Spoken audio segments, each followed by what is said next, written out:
Hello everybody and welcome to a brand new Elder Scrolls Online Let's Talk video with me, Sherman. Today, you guys might notice the sound quality is a little different, and that is because I finally got my new Snowball mic. I've been waiting for this for a few days now, and honestly, I'm super excited because the sound quality is so much better.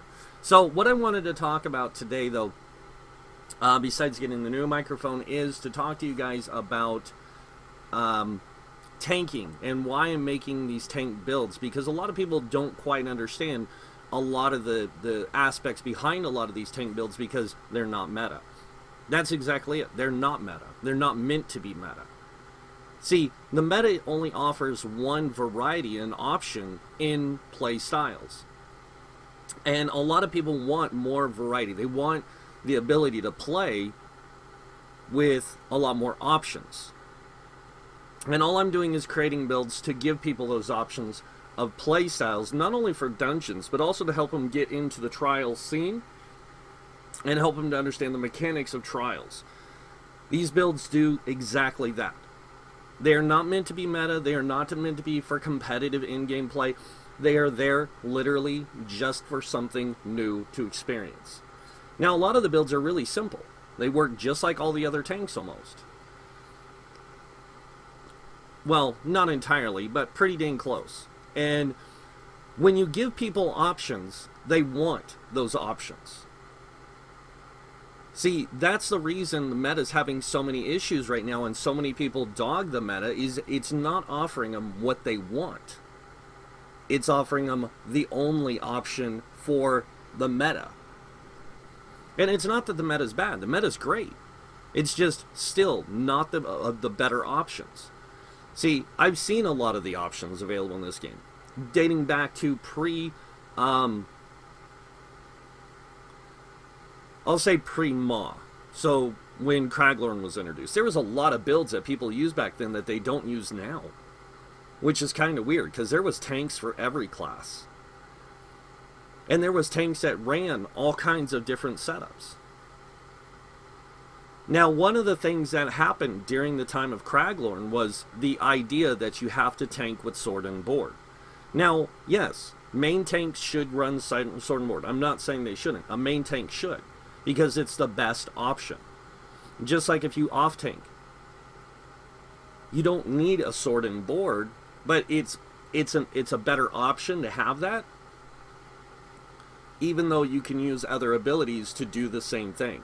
That's what I did with the new Nightblade tank that I created, the Necroblade. It actually uses the Nightblade's own ability to give you that option. And I think that that's what a lot of people are scared about. And I don't want to use the word scared, but a lot of people just don't understand. Like, how can this work if you're not utilizing this, and this? Well, it does. It just utilizes it in a different way. Now, see, the build itself works really good if you know how to use it. But you have to learn to play with it first before you can use it. And that sounded a little wrong, but that's okay. So, yeah, if you guys are, more interested in learning about tanking and things like that, I do have a tank guide I'm working on to where it'll explain, like, where you need to have your tank's resistances, why they need to be at that level, why you need block capabilities when you run sword and board, why off tanks can use other things. I'm going to be making a guide to this pretty soon, and hopefully it'll be really soon. Now, I have to also apologize for the sound of my voice. It might sound a little crackly, things like that, and that's because I've been talking so much lately that I'm actually like burning out my voice or losing it. I'm not trying to, but things happen, and unfortunately, I can't make that not happen. So, what I'm going to do is I'm actually going to stop recording here in about 5 minutes, and I'm going to take the rest of the day off from talking as little as possible, so that way I can try and keep my voice up for tomorrow's build videos. And just so you guys can understand what tomorrow's bringing, the 2 tank builds, they are the Templars. So tomorrow's going to be Templars, the next day is going to be Dragon Knights, and then the day after that's going to be Wardens. So I have tanks for all of them, and I just want to say this, I don't make builds because people don't want them. I make builds because people do want them.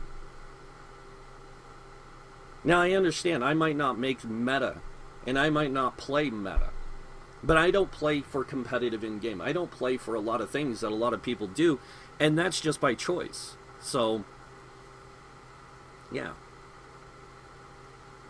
But that's pretty much it. I mean, I could go into a lot more detail, but honestly, there's really no point in going into a lot more detail. So, if you guys are wondering when the tank guide's going to come out, it's actually coming out Sunday. I'm going to be recording it, or I've been like scripting it, I guess you could say. Going over the talking points, making sure I have it all written out, and in a way that people will understand. So when I do the video, it's, you know, more clarifying, more clear to those to the role of tank. And I'm going to be covering both main tank and off tank, and I will be using the builds, some of the build, or one of the builds that I create this week, to kind of go through and describe how the two types of tanks work between main tank and off tank, why you want your main tank one way, your off tank another way.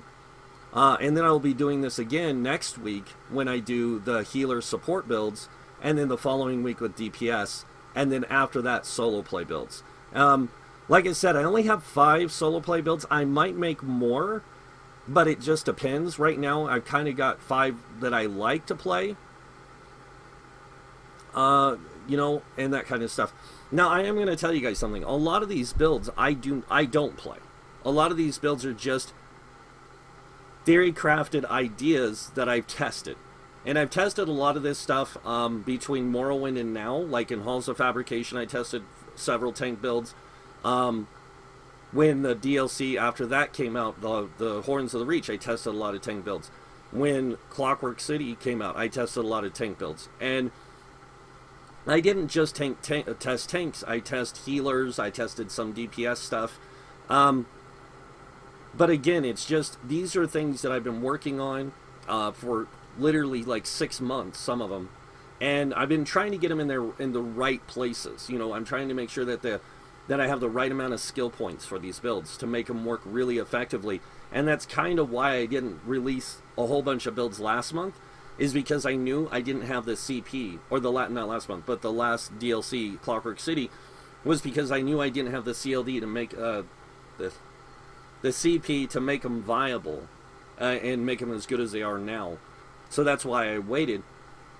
But in the meantime, I've been testing a lot of stuff on PTS, on live, things like that, to make sure a lot of these options are working as intended. So please don't think that these builds don't work. They do work. And what I mean by getting you to the end game, these builds are trial ready. They work for normal trials really well, and some do work really good in veteran trials if you have experienced, or I shouldn't say experience, but if you've got the mechanics down of the trial from playing it on normal. It's not going to feel any different playing it on vet. It's just that you can feel the difficulty. So a lot of these builds still work in vet mode. I haven't tried any of these builds in hard mode, and I probably wouldn't suggest it until you become more and more comfortable with playing the trial itself, and you get the dynamics down, you get the mechanics down, and you get the group synergy. And what I mean by group synergy, I mean like the group dynamic working really well. Because every build I'm releasing is part of its own meta. So all the tanks are built a certain way because the DPS are going to be built a certain way. The healers are going to be built a certain way. Support's going to be built in a certain way, to where they all work together. So that's what's been taking so long, is testing all these different ideas and not being able to test them in a group setting very well unless I'm playing with the people, you know, with people who are using similar builds. So it's been a touch and go situation with that, but yeah. But that's pretty much what's going on, and I kind of want to update you guys on a few things, clarify a few things, so people understood why these builds don't look meta, why these builds don't look like they're in-game, like, competitive play. They're not intended to be. They're builds kind of like the Skill Advisor. It's a guide to help players understand. These are builds to help players understand and to give them something that they can reach easily to play the end game. That means these builds are designed from sets that are easily obtainable, not super impossible to obtain. So they can be easily attained, and people can get them and then get to the end game. That's what the whole idea of these builds are.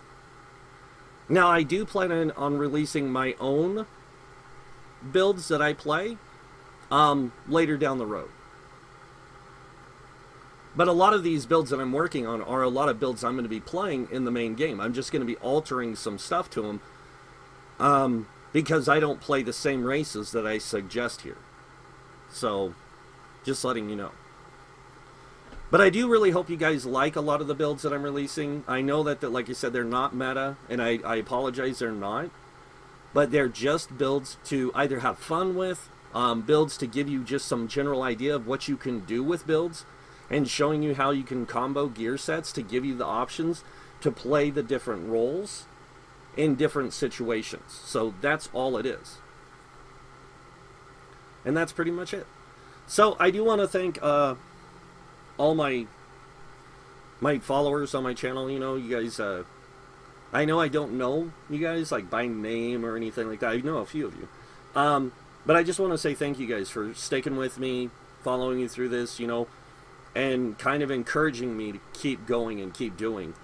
Because if it wasn't for a lot of you, I probably would have quit a long while back. But a lot of you have encouraged me to keep going and keep releasing builds and keep offering new ideas. So that's why I do it. And that is pretty much it. So I do want to say this. If you guys like this video, hit that like button. If you guys want to see more videos by me, hit that subscribe button. Other than that, I want to thank you all for watching. Until next time, have a wonderful day. And this guy might see you in game.